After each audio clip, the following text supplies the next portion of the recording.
私たちにとって大きな希望でもあります。それではYunus先生よりお話をいただきます。I was getting emotional by being with you after a long time. It became a habit with me to come to Japan at least once every year. So this long gap, 4 years, maybe more than 4 because COVID stopped. So seeing you again is a very emotional moment after a long time. And also seeing Dom coming from Germany and Enzo coming from Italy to be here today to kind of get together. So this is an occasion of get together, what it's all about, after a long gap of my being present here. But I had no idea that my role will be changed in between. That was not in any plan. So things happen in life which is extremely unexpected. This is super unexpected. I have nothing to do with it. Good to see you here. Yeah. So, thank you. Yeah, right. Yeah. I was kind of enjoying my time in Paris with the Paris Olympic. I was involved in designing the Paris Olympic, which I tried to bring, it was late by that time, to Tokyo Olympic, the idea, concept of social business in Olympic, because I was very active in the sports world, and they are kind of giving me space to reach out to them. And I did my best to reach out to them, and it has impact in them. So Tokyo accepted it, but it was late by that time. They couldn't redesign everything. How to make an Olympic as a social business Olympic. But they did something in Tokyo Olympic, probably on the inaugural event of Olympic. You may have watched it during this COVID-19 back at home at your television. I was receiving the Olympic laurel in Tokyo. I was at home, but on the screen here. So that led me to get involved in Olympic more deeply and designing the Paris Olympic. I was very happy that they did it after 4 years of preparation to make it happen. Suddenly I get this telephone call from Bangladesh. And that led to one after another. I tried to take me away from that responsibility, but they kept on chasing me every day. For 3 days it happened. Finally I had to yield because of the persuasive power of those young people. When I said yes, they were very happy. They said, you'll catch the immediate flight. Because we are waiting, the whole country is waiting for a government. There's no government here.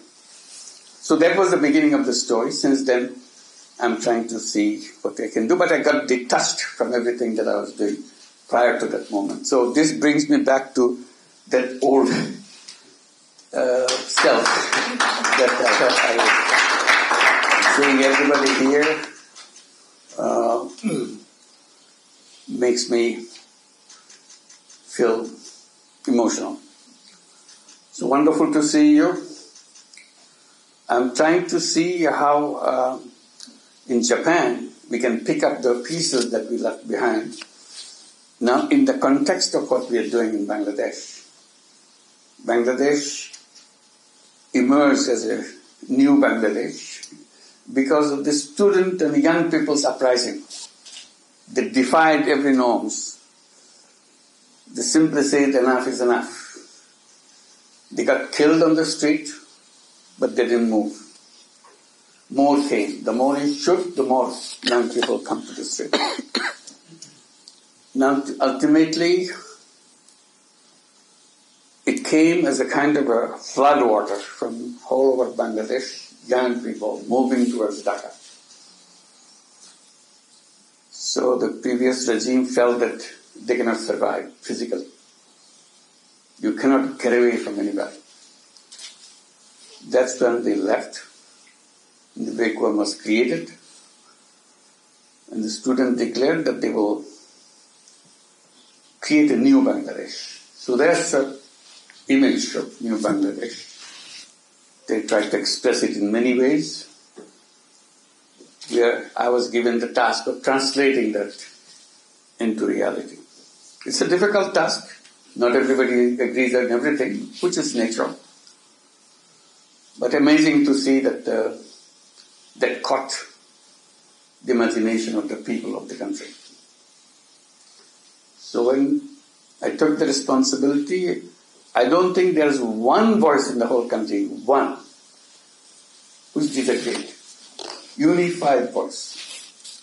So there's a tremendous kind of power, having the whole country agree on everything. So that was the journey. And it was a devastated country, not just after a war situation, you're a devastated country. It's not like that. It's not physical devastation. It's devastation in every single way. In terms of administration, in terms of economics, in terms of banking, in terms of international businesses and so on. Everything collapsed.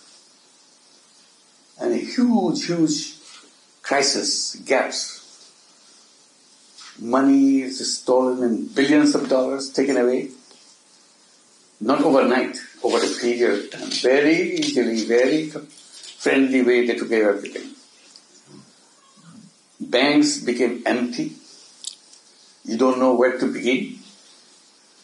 You scratch your head. What do you do now? Nothing works. It's 15 years of devastation. 15 years of misrule. 15 years of people disappearing. You don't know where they went. You couldn't find out. Still we don't find out, many. And horrible, horrible kind of actions taken. So you come from those memories and try to build new memories, that we have to get rid of those and create something new. That's the task. So 10th month now that we are going through this, we feel that we have come a long way. Banks are functioning. We are paying back our dues to the people who have payments to receive from internationals, because the copper was empty. So that's where we are right now. So feeling a little bit easier. We can now breathe a little bit. We have been given 3 tasks. Most important was reform. Everything that was done before was wrong. So you really build a new nation out of the devastations of the past. And the second one is a trial of the people who are responsible for this. It's a very difficult task to pick up all the evidences and make it a real legislative action. Hard time. Same people who used to be yesterday, still there, same chair, same people. But they're doing the wrong thing yesterday, now they're saying, no, we are not the one. So it's how to make sure which is the right one, which is the wrong one. Third one is election. And when election takes place, the elected government takes over the responsibility. We hand over the responsibility to them. So people are insisting, tell us when the election would be, because politicians are very impatient. Get the election, get to their seats of power. So I've been promising them for a long time. It could be in December of 2025, this year, or at the latest June of 2026. So 6 months gap. depending on how fast we can do the reforms. If the reform process is slow and can accomplish little, so we have the longer time. And the longer time cannot continue endlessly. Must finish it up June 26. So this is the timeline that we're working for. Young people are still impatient, want to see results right now, right away. Bangladesh is an amazing country. Many of you are familiar, have been there, Bangladesh many times. Amazing country in terms of population. It's a small country, territory-wise, but the home of 180 million people. Very densely populated country.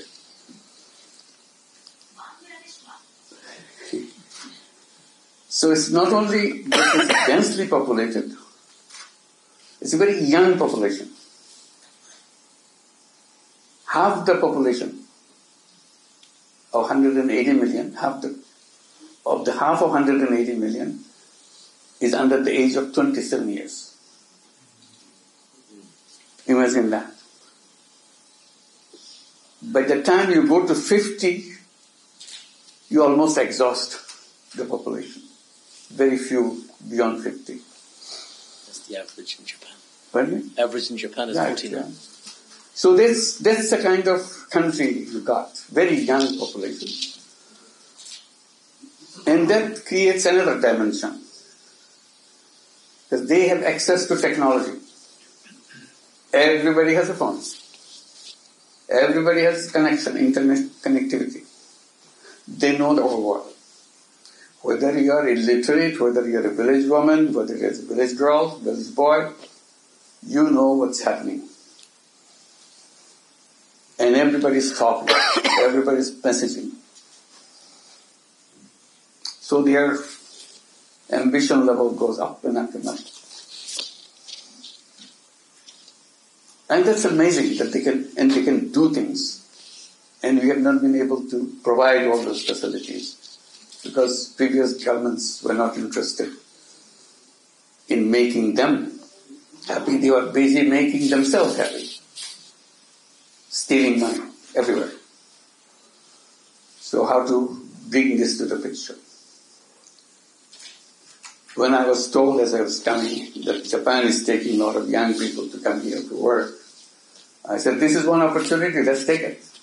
So this is one of the things we'll be discussing in our official discussion. How to send those young people to come to Japan.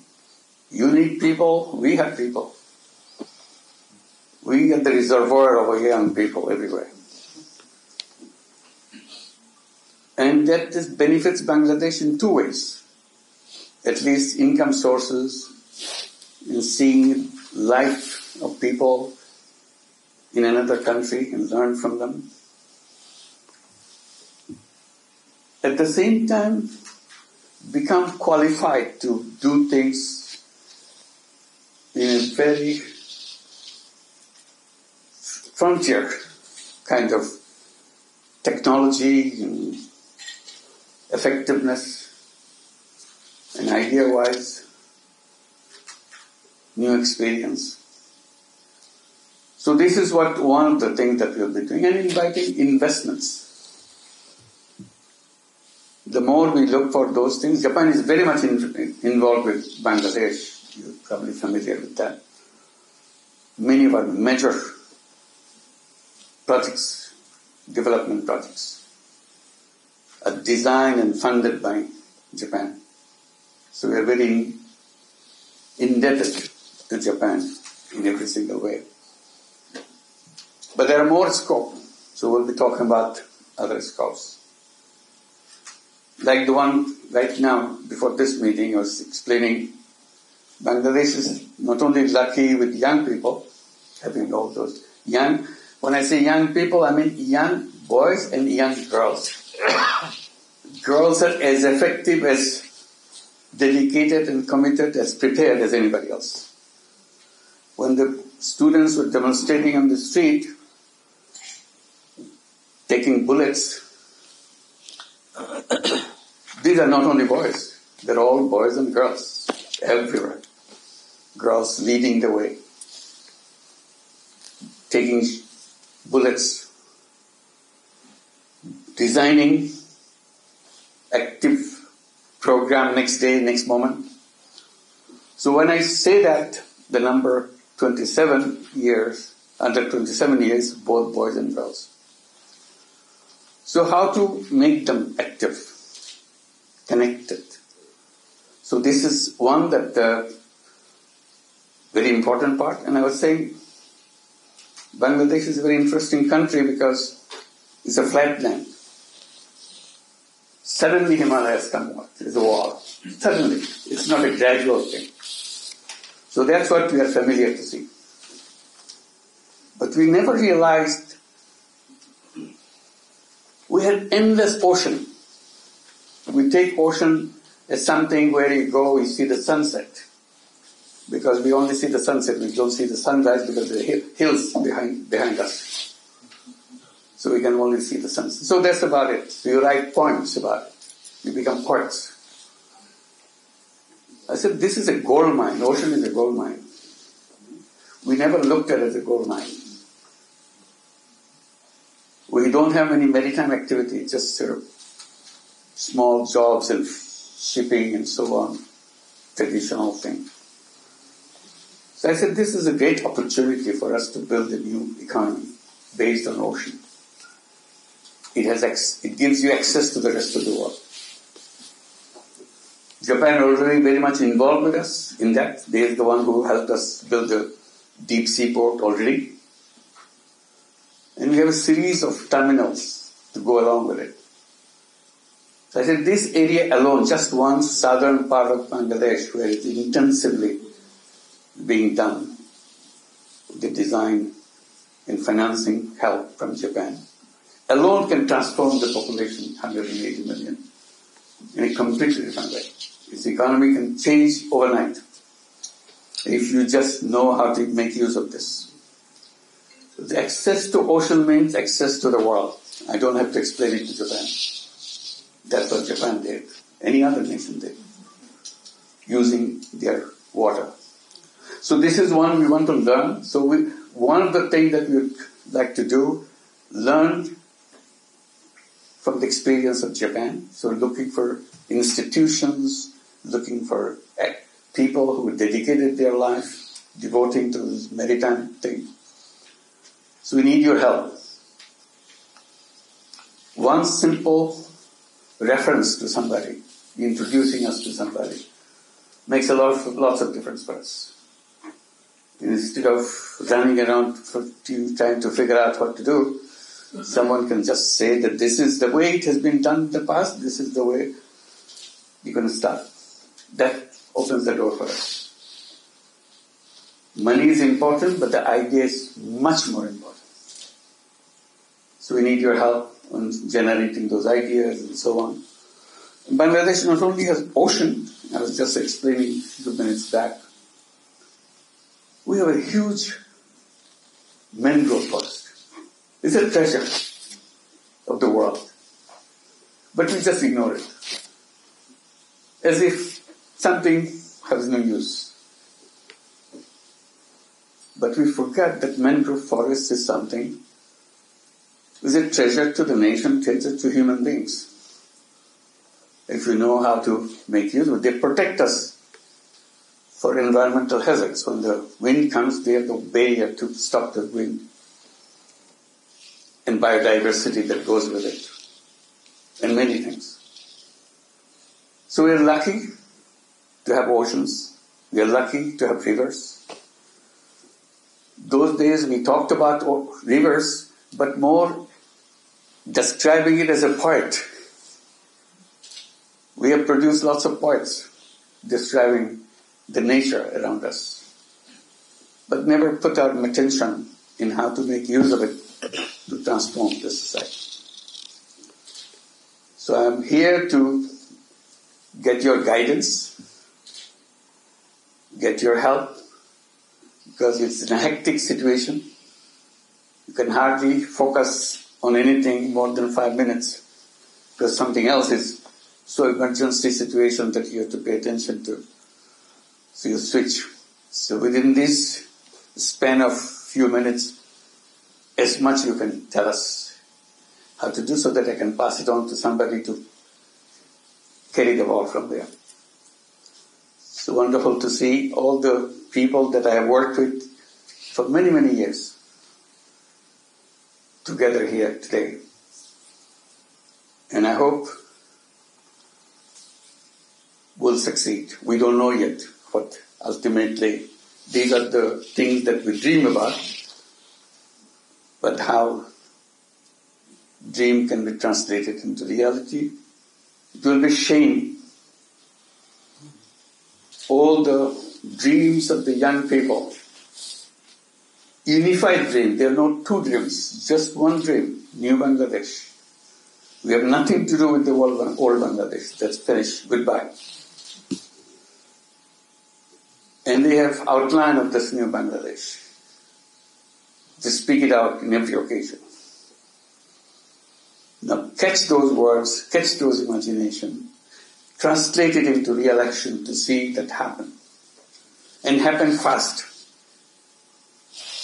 Not 20 years later, 10 years later, right now, want to see the result. So that's the challenge. And I feel that yes, beginning can be done. Of course it can be done. It's so obvious. Nobody can deny what young people are asking for. Simply translate it, get the right idea, right institutional framework, right policies, and make it happen. So a lot of dedicated people are working very hard to make that happen. And we need your support. You are the one from us, from far, giving us connections, ideas, saying things that this can be done in this way. Feel free completely. We are open. And I hope I could spend more time talking to you individually to further all the things that we have on our dashboard. Where to go, how to go, and all that. So I hope we can have open discussions, open comments, questions, and see we can, from now on, all of us become part of the same team. Opportunity has come. It's not only opportunity for Bangladesh, it's opportunity for the whole world. How to use the aspirations of young people and translate it very quickly into real thing. So let's not miss this opportunity. Because if you miss it, it may not come in hundreds of years. It's very difficult to recreate that moment, the spirit of that moment, aspiration of that moment. So we have that now. So we need a total mobilization, all the resources we have around us. Thank you very much for giving this opportunity. Thank you.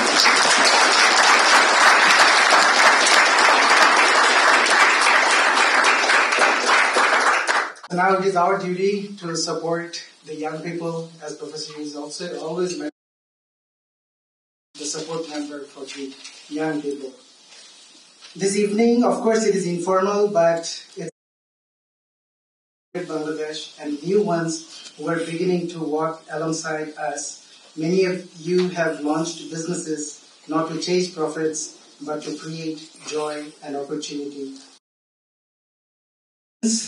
Professor Muhammad Yunus, we hope to grow this circle of innovation, compassion. We would be delighted to see I think 60% of the people are known to you. Mm-hmm. They're old friends. 40%, some of them are young. And actually we call the word young. We don't say how old are you, we say how we are delighted that we have the member of House Representatives as well. Two of the representative member of the House Representatives also with us. Musliuddin is here. Can you show your hand? And the CEO of a company, actually he graduated from a Japanese university. He's from now training future IT engineers, and he generously sponsored our gathering this event today. Thank you. The young people, sponsored by the young people as well. And we are being a little bit not younger, maybe close to somewhere else. This is what I say. If X is for the unknown, but it is unfortunate. But what is the letter after X? Letter after X? Yunus, and Y stands for you. Wow. The future of Bangladesh will be shaped by the young minds with wise hearts. Thank you all for coming on such short notice. Your presence here is proof. First of all, I want to extend a warm welcome and thank you to Professor Muhammad Yunus for making the time for us today. Since I was a young kid, not only me, I guess, the whole nation and the entire world get inspired by your unwavering courage and lifelong dedication to uplifting our country, Bangladesh.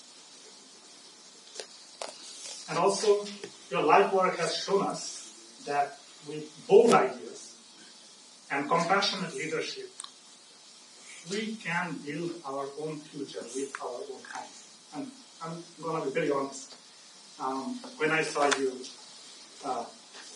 getting the Nobel Prize, I was still a young student trying to look forward to my university days, and it inspired me significantly.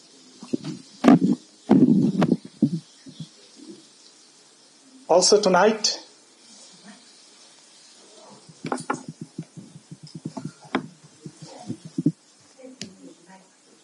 okay.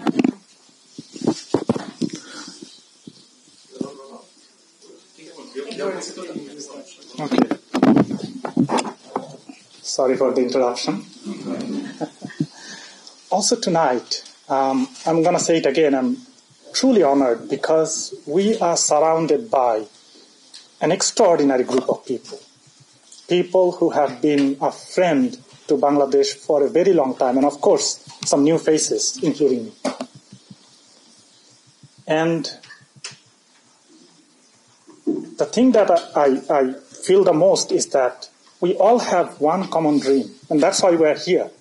We all want to see Bangladesh thrive in innovation, partnership, and entrepreneurship. There is no doubt about that. Now let me talk a little bit about what we do at Gigalogy. At Gigalogy, we use AI technology to build personalized applications for our customers that actually solves real-world problems. So in short, we are in applied AI domain. And we believe in the next 5 to 10 years, every single application that we see will have an AI component in it. And keeping that vision in mind, and Tokyo at the center, utilizing the incredible talent Bangladesh has, we are trying to be the leader in applied AI. And I believe the next chapter of Bangladesh will be written by innovators, entrepreneurs, change makers, who are not afraid to dream big, just like Professor Muhammad Yunus did. And with that in mind, let's connect, let's collaborate. I would definitely like to talk with all of you. How can we do something truly meaningful for Bangladesh? And not only for Bangladesh, for the people of the whole world. Thank you. お生様ありがとうございました。続きまして皆様お待ちかねでもありますユヌス先生よりお話をいただきたいと思います。皆様ご存知の通りユヌス先生はマイクロクレジットを通じて何百万人もの生活を変えてきた世界的リーダーであるとラディッシュが歴史的な変革期である中、ユヌス先生のような指導者がいることは、